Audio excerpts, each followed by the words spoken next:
Hola a todos, ¿cómo están? Hoy día vamos a hablar acerca de la radiación solar.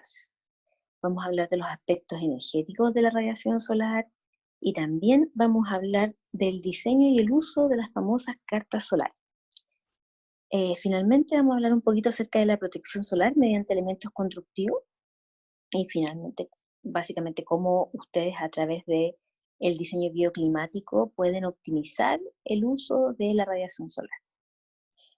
Ya, lo primero que les quiero contar, y algo que es muy importante, es que esto de lo que se trata es de poder utilizar los recursos provenientes del Sol, es decir, la radiación proveniente del Sol, de una forma óptima para poder disminuir el consumo energético de calefacción, de refrigeración en las viviendas, en los edificios. Entonces, antes de decirles cualquier cosa, les quiero contar que el calor es un fenómeno físico. ¿Ok? Entonces, existen tres formas de transmisión del calor. Por una parte tenemos la conducción, que transmite el calor por contacto sin transferencia de materia. Después tenemos la convección, que es la transmisión de calor por la transferencia de la propia materia, es decir, por movimiento. Y finalmente la radiación, que es lo que vamos a conversar hoy día y en realidad lo que motiva esta presentación. La radiación es la transmisión de la energía por medio de la emisión de ondas electromagnéticas. Es muy importante que los puedan diferenciar: convección, radiación y conducción. Todo esto tiene que ver con el fenómeno físico del calor y obviamente con el sol, que es nuestra gran fuente de calor. Bueno, todos ustedes saben desde el colegio que nosotros somos un planeta, como muchos otros planetas, que giramos alrededor del Sol. Nosotros estamos bajo un modelo heliocéntrico, donde estos distintos planetas se ubican a distinta distancia del Sol, ¿no es cierto? Bueno, hay algunos principios que son muy importantes, como por ejemplo que existe un movimiento que es lo que permite al Sol, perdón, a la Tierra recorrer este círculo completo al Sol que dura 365 días, el año. Por eso cuando uno cumple un cumpleaños le dicen, oh, una nueva vuelta al Sol, porque eso es cuando se cumple el año completo del movimiento, ¿no es cierto? Por otra parte, la Tierra va girando a medida que hace este movimiento. Acuérdense, tiene este movimiento de rotación que dura 24 horas provocando el día y la noche. Cuando damos la espalda al Sol, estamos de noche. Entonces, aquí hay algo que es súper importante. El Sol transmite el calor a la Tierra a través de rayos. Son rayos que van casi paralelos a la superficie de la Tierra. Pero lo más importante es que estos rayos no llegan de la misma forma a distintas zonas. En la medida en que nos vamos acercando a los polos, esta inclinación se va haciendo cada vez más inclinada. Por lo tanto, los países, las localidades que están justo en la mitad, en el Ecuador, reciben esta radiación de forma directa. ¿Ok? Entonces es súper importante entender que estos rayos solares también inciden sobre la forma en la que nosotros recibimos este calor. Entonces, los rayos solares, es muy importante entender que si bien caen de forma directa eh, para cada latitud, el plano horizontal es diferente y lo que pasa arriba o abajo para algunos puede ser todo lo contrario para otros. Por eso cuando en el hemisferio sur estamos en invierno, en el hemisferio norte estamos en verano. Bueno, una cosa que es muy importante tiene que ver con estos fenómenos extremos que son los solsticios y los equinoccios. Producto del movimiento de traslación y del ángulo de inclinación de los ejes terrestres, se producen estas cuatro situaciones extremas.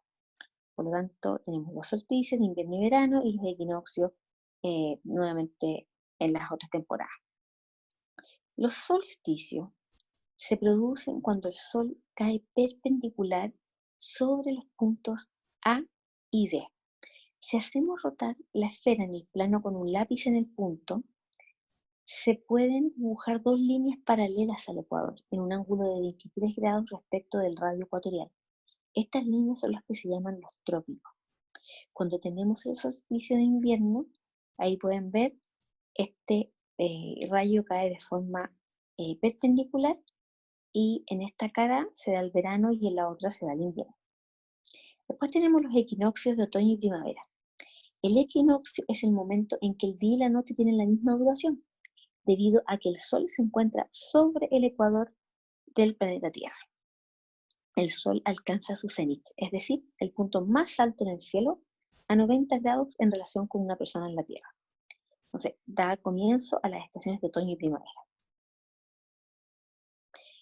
Después, otro término muy importante son los círculos polares, que se definen como aquellas líneas límites para la iluminación solar en los solsticios.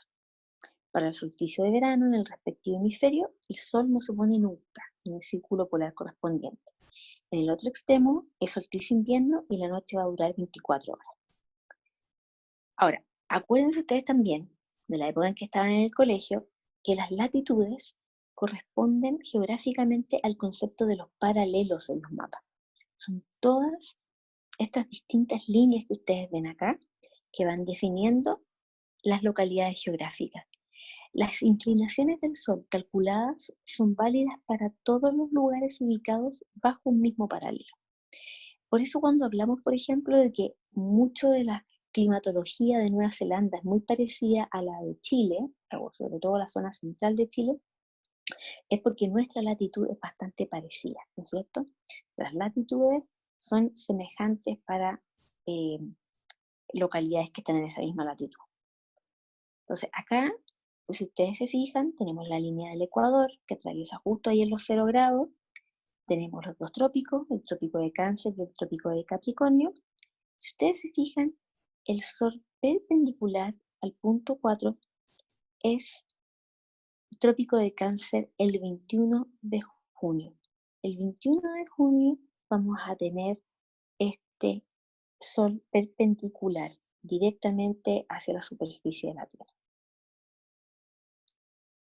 Entonces, a raíz de estos distintos ángulos en distintas temporadas o distintas estaciones, nosotros podemos ir calculando los distintos grados con los que caen estos ángulos solares sobre la superficie de la Tierra. Y aquí hay una cosa que es muy importante que tiene que ver con la luz. Recuerden ustedes que la radiación solar se produce a través de la transmisión electromagnética, por ondas electromagnéticas. Y nosotros llamamos luz a la parte de la radiación electromagnética que puede ser percibida por el ojo humano. Es decir, en términos físicos, la luz se usa en un sentido muy amplio e incluye todo el campo de la radiación solar conocido como espectro electromagnético. Mientras que cuando hablamos de la luz visible, hablamos específicamente de esa parte de la radiación que es visible para nosotros. En términos de unidades, el nanómetro es la unidad de longitud que equivale a una 1000 millonésima parte de un metro. Nano significa una 1000 millonésima parte. La radiación del Sol llega a nosotros a través de dos grandes tipos. Por una parte tenemos la radiación solar directa, que es la que proviene directamente del Sol, y en otra parte tenemos la radiación difusa, que es la que viene del Sol, pero se va dispersando por moléculas a través de la atmósfera. Cuando hablamos de radiación, generalmente hablamos de una global, que obviamente va a ser la mayor. Acá está, por ejemplo, la ciudad de Osorno, de enero a diciembre, pero también dentro de esa global hay una componente que es la difusa, que es una parte de esa global, pero no completa. Por lo tanto, siempre cuando hablamos de la radiación solar tenemos que hablar de las dos. Son bastante importantes. En este caso, por ejemplo, estamos viendo que en el mes de enero, en los meses más calurosos, tenemos una radiación mucho más alta, con un kilowatt hora bastante más alto por un metro cuadrado mensual. Esto es la ciudad de Osorno. Entonces, un ejercicio para entender claramente cómo funciona la radiación solar y cómo podría ayudarnos a mantener todo nuestro sistema energético dentro de la vivienda, es preguntarnos, por ejemplo, cuántas horas podría estar encendida una ampolleta de 100 watts si pudiésemos alimentarla con la energía solar total que recibimos en un día tipo, de verano o de invierno? Y para responder a esta pregunta, acá al lado izquierdo les pusimos una tablita. Aquí tenemos la radiación solar en Santiago, mensual, el promedio mensual, de todo el año y por meses. Y aquí está en kilowatts, acuérdense que es 1000, dividido,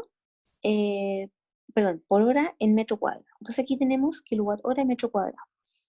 En enero, por supuesto que esta radiación solar va a ser muchísimo más alta que en invierno. Nosotros si vemos julio tenemos 1.51. Entonces, para hacer el cálculo, lo que nosotros hacemos es dividir los 6.430 watt hora dividido por estos 100 watts. Por lo tanto, en un día de enero vamos a necesitar 60 horas. Va a estar encendida. Y en julio, con la radiación que recibimos en un día tipo, va a estar solamente 15 horas, es decir, un cuarto de la radiación que recibiríamos en verano. Entonces, es bien importante entender que nosotros tenemos distintas orientaciones y dependiendo de esa orientación, la captación varía. En el norte, por ejemplo, en zonas como en Santiago, nosotros tenemos el sol todo el día. El sol sale por el lado oriente todas las mañanas y se pone en el atardecer, desaparece por el lado poniente, ¿no es cierto? Entonces, nosotros vamos a tener distintas radiaciones. Y en este caso, si ustedes se fijan, la zona sur tiene muy poquita radiación. Nosotros no recibimos radiación directa en nuestra fachada sur. La fachada sur siempre es la más desfavorable y por lo tanto siempre tenemos que tratar de que tenga la menor cantidad de superficie vidriada para evitar las pérdidas de calor a través de esas superficies vidriadas. Acá tenemos la radiación solar en distintos planos, tenemos nuevamente el horizontal, norte, este, oeste y sur, y esto nuevamente es todo para el caso de Santiago. Acá tenemos una comparación entre 3 ciudades, la ciudad de Pica en el norte, Santiago en la zona centro y Punta Arenas en la zona sur. Y ustedes se pueden fijar que incluso en invierno la radiación solar es significativamente más baja. Nosotros tenemos, en el caso acá del gráfico, lo azul es Pica, que es el norte, con una radiación solar muy, muy, muy, muy alta todo el año. Después la sigue Santiago, en la segunda curva, y finalmente Punta Arenas, que es la más baja. No, eso no es ninguna novedad, ustedes saben, a medida que nos vamos acercando hacia el polo sur por las latitudes, esas, esas inclinaciones de los rayos solares que veíamos al principio de la presentación va siendo cada vez distinta y tenemos una radiación mucho menor en las localidades del sur.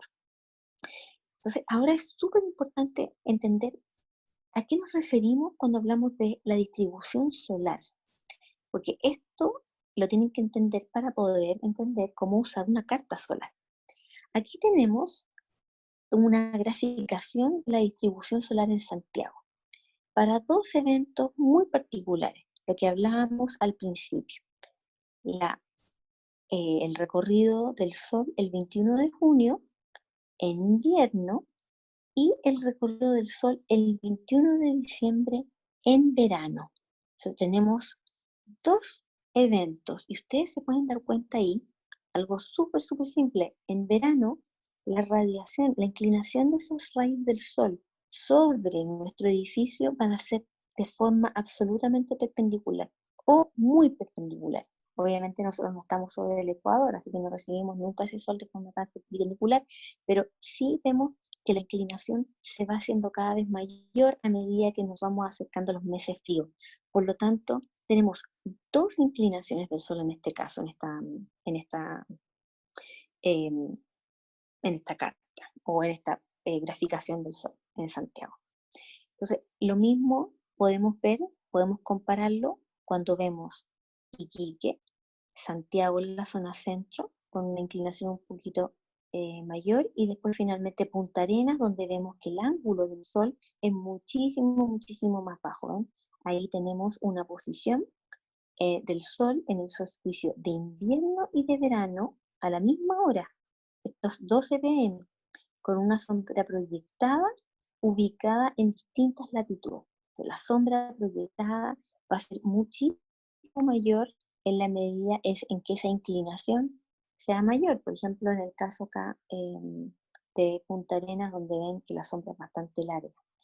Por lo tanto, cuando hablamos de la famosa carta solar, nos referimos a una representación plana, es decir, una representación sobre un plano de todas estas trayectorias del Sol. Por lo tanto, estamos hablando de un diagrama en el que se representa la posición del Sol sobre un lugar determinado para fechas diferentes y a distintas horas del día en función de la altura, es decir, de la altura que tenga el Sol, y por otra parte, el azimut es el punto de la orientación con respecto al sur. Dos factores muy importantes a la hora de entender cómo funciona esta carta solar, que es una representación, acuérdense, plana. Acá tenemos nuevamente la trayectoria, acuérdense ustedes que tenemos la trayectoria del solsticio de verano, y por otra parte la del solsticio de invierno, y hay una trayectoria del Sol respecto a esta superficie que es completamente horizontal. En la parte inferior, nuevamente tenemos distintos ángulos, y acá es básicamente lo mismo que vimos al principio, pero visto desde frente. Entonces, acá en la parte de la trayectoria solar tenemos una superficie que es una horizontal terrestre, donde vemos proyectado en planta el equinoccio y el solsticio. Entonces, el 1 sería el cenit, la altura solar es el número 2 y azimut el número 3 con respecto al sur.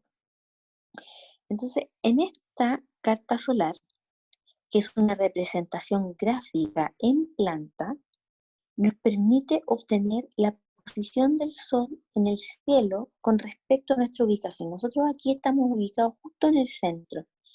Y si nosotros consideramos una latitud específica, podemos elegir una fecha, es decir, en este caso, por ejemplo, podríamos elegir el 21 de diciembre en la parte inferior, de la más baja de las líneas azules, y podemos elegir una hora para obtener el ángulo solar y el azimut correspondiente. Aquí les voy a explicar un poquito más acerca de cómo se hace. Entonces, aquí, por ejemplo, acuérdense, nosotros siempre estamos en el centro, y lo que estamos marcando aquí en esta diapositiva es para una hora en específico. En este caso son las 9 de la mañana, y tenemos a 40, en el caso de Santiago de Chile, tenemos una fecha en particular, y podemos darnos cuenta que si trazamos una línea desde el centro hasta este punto, que son las 9 de una fecha en particular de septiembre, aquí nos da 60 grados de ubicación del norte. Y el oriente sería este circulito que está aquí, a 40 grados. Por lo tanto, ahí nosotros acabamos de calcular eh, el azimut y la altitud. Entonces aquí tenemos distintas proyecciones del recorrido solar. Acuérdense, esta carta solar nos está mostrando un diagrama en donde vemos distintas posiciones del Sol sobre un lugar determinado para fechas distintas. Entonces aquí tenemos distintas latitudes. La línea del Ecuador, por ejemplo, vemos que el diagrama de esa trayectoria solar es bastante simétrico. Acuérdense que el Ecuador es justo la línea del medio. Por otra parte tenemos Chuquicamata, tenemos Antofagasta, tenemos Santiago y Viña, Concepción y Punta Arenas, y obviamente se va deformando a medida que nos vamos acercando hacia los polos. Entonces, aquí, por ejemplo, vamos a ver un ejemplo de cómo utilizamos esta trayectoria, esta carta solar, que es esta representación plana, lo voy a repetir muchas veces en esta presentación, de la trayectoria solar. Entonces, queremos ver, por ejemplo, para el caso de las 9 de la mañana. Acuérdense que estas líneas que están acá me determinan las 9 de la mañana. Yo estoy ubicada al centro.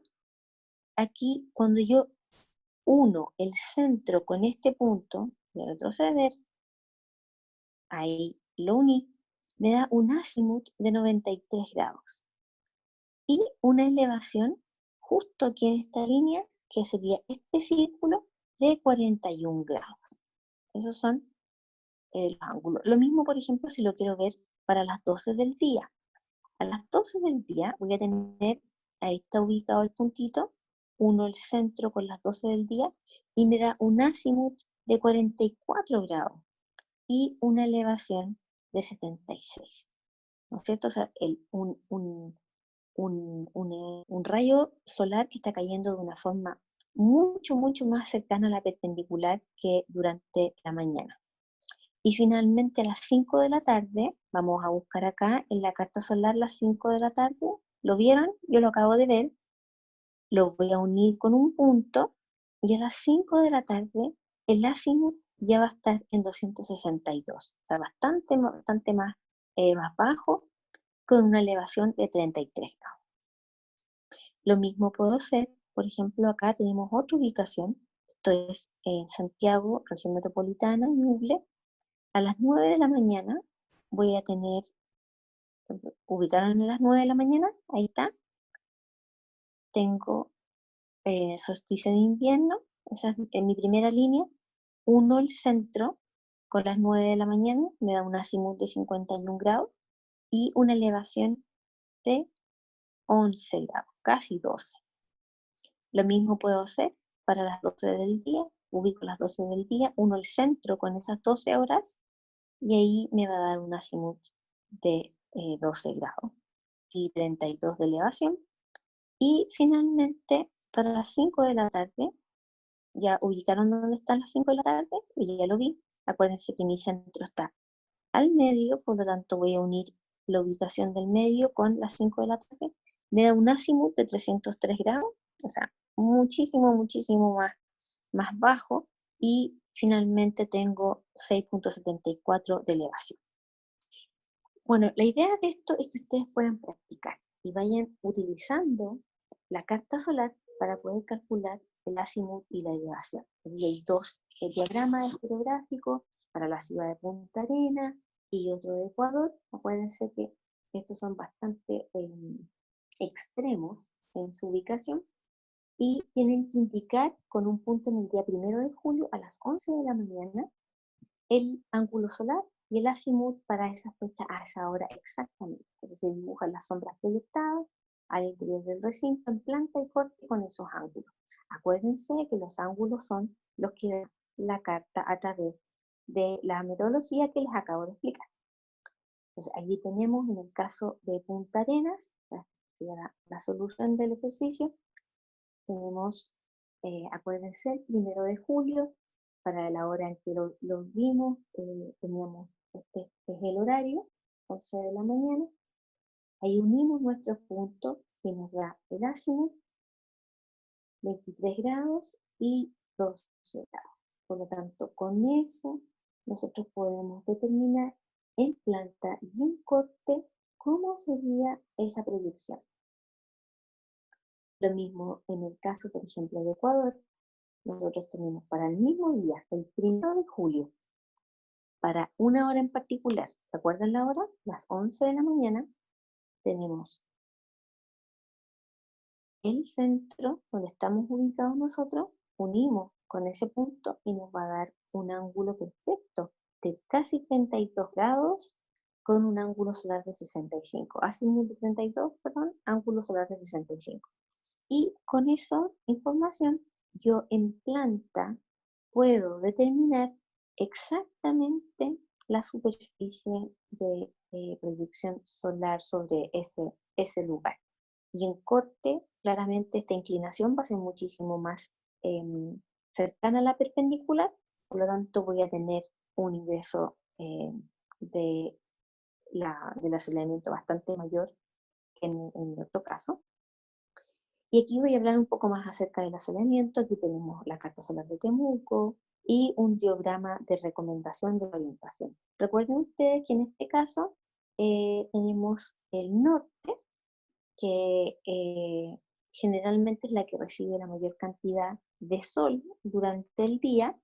Tenemos un sol que sale por el lado oriente y se pone por el lado poniente, y aquí en el caso de Temuco tenemos que el caso nororiente es bastante aceptable, en el caso del este también tenemos una buena orientación, pero se va haciendo cada vez más desaconsejable a medida que me voy acercando al nororiente y a medida que me voy acercando al suroriente. Entonces, ahora voy a hablar un poco de por qué es tan importante entender el sol en el diseño. La idea de que ustedes puedan entender el sol es para que ustedes puedan percibir y en el fondo utilizar elementos de diseño para hacernos cargo de las distintas inclinaciones. En este caso tenemos un elemento fijo, un alero, para la orientación norte, que me permite bloquear esos rayos durante los meses de calor, por ejemplo el 21 de diciembre, pero me permite hacerme cargo y capturar ese calor durante los meses de invierno cuando tenemos este sol que está muchísimo más inclinado. Lo mismo lo puedo hacer a través de un alero móvil. Ahora, obviamente ustedes saben que esto tiene una ventaja, en el caso de los elementos fijos, de que no dependen del comportamiento de los ocupantes. Por lo tanto, en general se recomienda mucho más su uso. Acá tenemos otros elementos a través de obstrucción. Aquí tenemos un edificio de 4 pisos frente a una vivienda de 1 y 2 pisos, ubicada a una distancia de 12 metros, donde efectivamente el sol, durante el mes de invierno, si ese edificio es demasiado alto, va a bloquear el ingreso del sol a esa vivienda. Por lo tanto, es algo que tenemos que considerar también en términos de distanciamiento, y por eso la ordenanza incluye el distanciamiento entre edificios y viviendas. Por acá también tenemos el dimensionamiento de una protección solar al norte para las distintas latitudes. También ustedes pueden hacer distintas protecciones a través de la vegetación. En este caso tenemos distintos tipos de vegetación para producir distintos tipos de sombra. Acá tenemos el uso de la vegetación para la protección solar en una fachada. Esta perfectamente podría ser, por ejemplo, una fachada al oriente, o incluso hacia el norte. En este caso hay una orientación norte, donde depende muchísimo de la forma de la vegetación y donde además lo que me está permitiendo hacer esta vegetación en particular, con este tamaño de copa, con este tipo de forma, es poder bloquear el sol durante los meses de verano, cuando viene con un rayo bastante más cercano a la perpendicular, y permitirme el ingreso del sol cuando el sol está más bajo durante los meses de invierno. Lo mismo puedo lograr a través de un parrón, el famoso parrón a través de un sombreado vegetal que se ocupa muchísimo en la zona central en Chile. Y acá nuevamente vienen distintas combinaciones. Acá hay combinaciones entre elementos vegetales, con hoja caduca, en el caso, por ejemplo, de las hojas que se pierden durante ciertas temporadas, durante ciertas verano o durante el invierno o otoño. Y por otra parte también tenemos combinación con los aleros. Entonces depende muchísimo de la estación y depende muchísimo de la forma, del elemento que yo vaya a elegir para poder hacer esta estrategia. Acá tenemos diseño solar, lo que se llama el solar pasivo. Cuando hablamos del diseño solar pasivo nos referimos a estrategias, tal como las que estoy mencionando, donde no estoy haciendo uso de elementos mecánicos que requieren energía de uso final, como la que hablamos en las primeras clases, que se pueden utilizar perfectamente a través del buen diseño.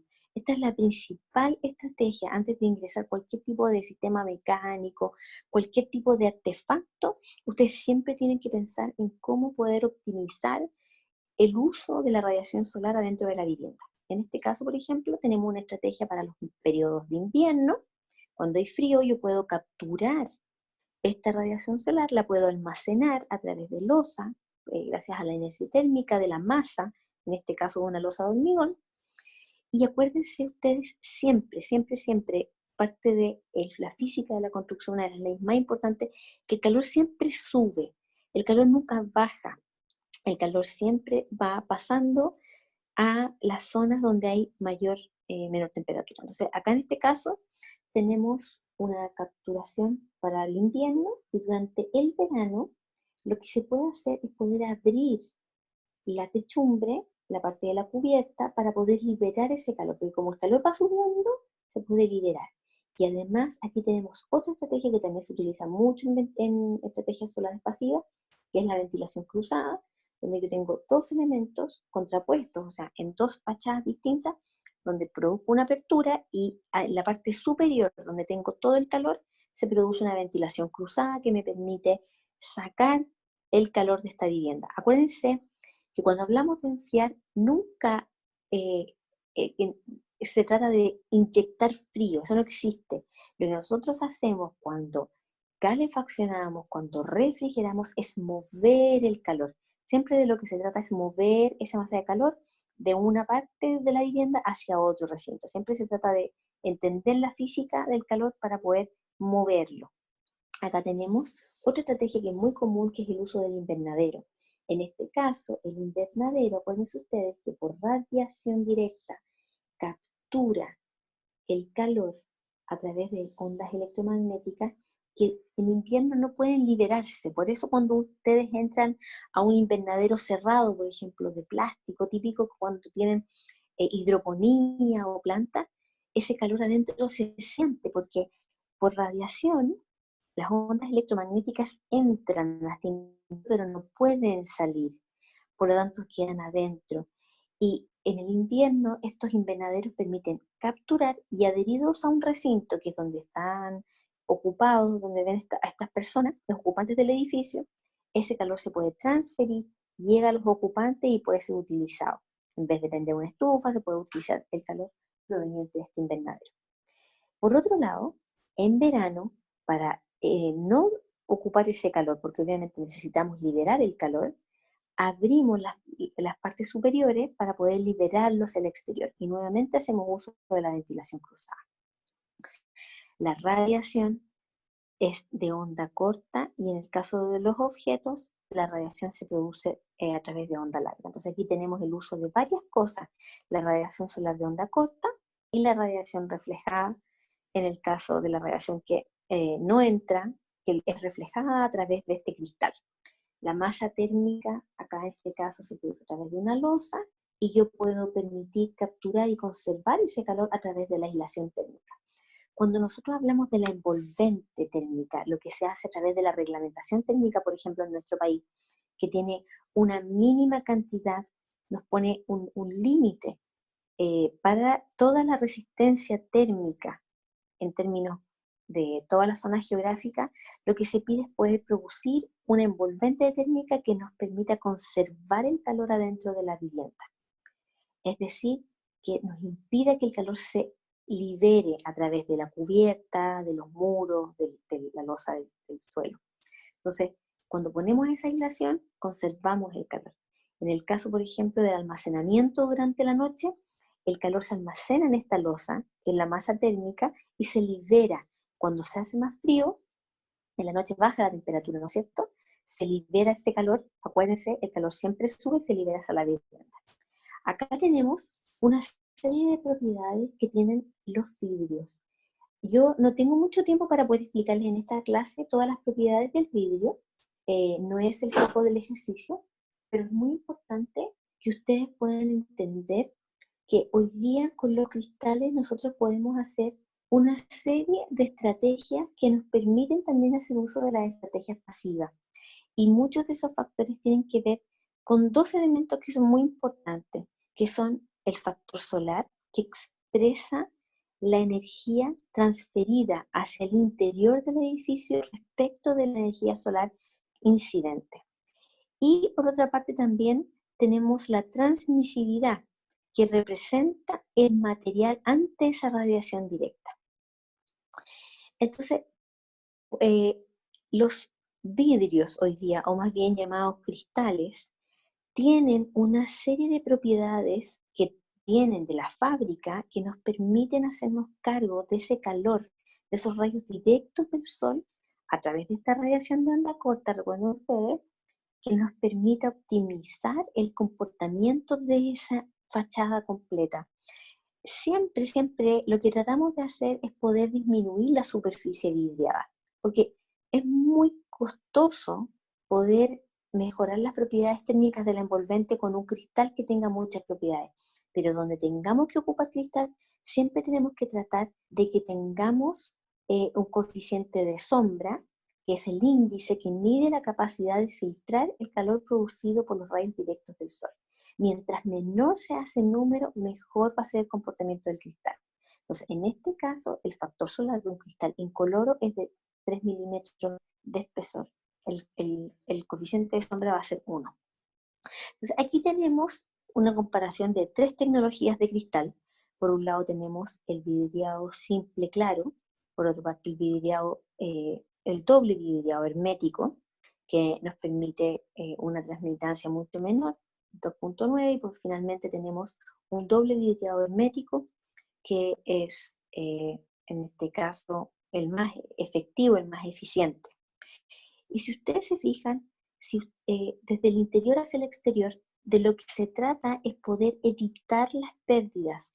Es decir, el calor que se está generando al interior de la vivienda durante el invierno, la idea es que lo podamos contener. Y por eso, en ese caso, el doble vidriado hermético es el más efectivo. Pero cuando vemos desde el punto de vista exterior e interior, es decir, desde la radiación solar hacia el interior de la vivienda o del edificio, vamos a ver que tenemos 4 propiedades distintas. Está la insolación directa, está la transmisión, es decir, todo lo que logra atravesar el cristal hacia el interior. Hay una parte que se refleja, en este caso, el que mayor refleja es el doble vidrio hermético, y finalmente tenemos la absorción y la emisión. Sea, estas son distintas formas de transmitancia térmica, perdón, de transferencia del calor, dependiendo de las propiedades que tenga este cristal. Obviamente todas con un distinto factor solar. Acá nuevamente tenemos 2 tecnologías distintas. En este caso tenemos un float gris de 6 milímetros, por un lado la cara interior, la cara exterior, con esta radiación que veíamos recién, el total rechazado y el total que se ingresa al interior del recinto. Y por otra parte tenemos esta tremenda tecnología que es un Eclipse Gray de 6 milímetros con una cámara de aire entre medio. Es decir, tengo 2 cristales donde además tengo una cámara de 12 milímetros que también me permite mejorar la capturación del calor y evitar la pérdida del calor durante el invierno. Entonces, en general tenemos muchas propiedades para los cristales. Bueno, y con esto me despido y espero que haya sido de utilidad para ustedes. Nos vemos en la próxima sesión.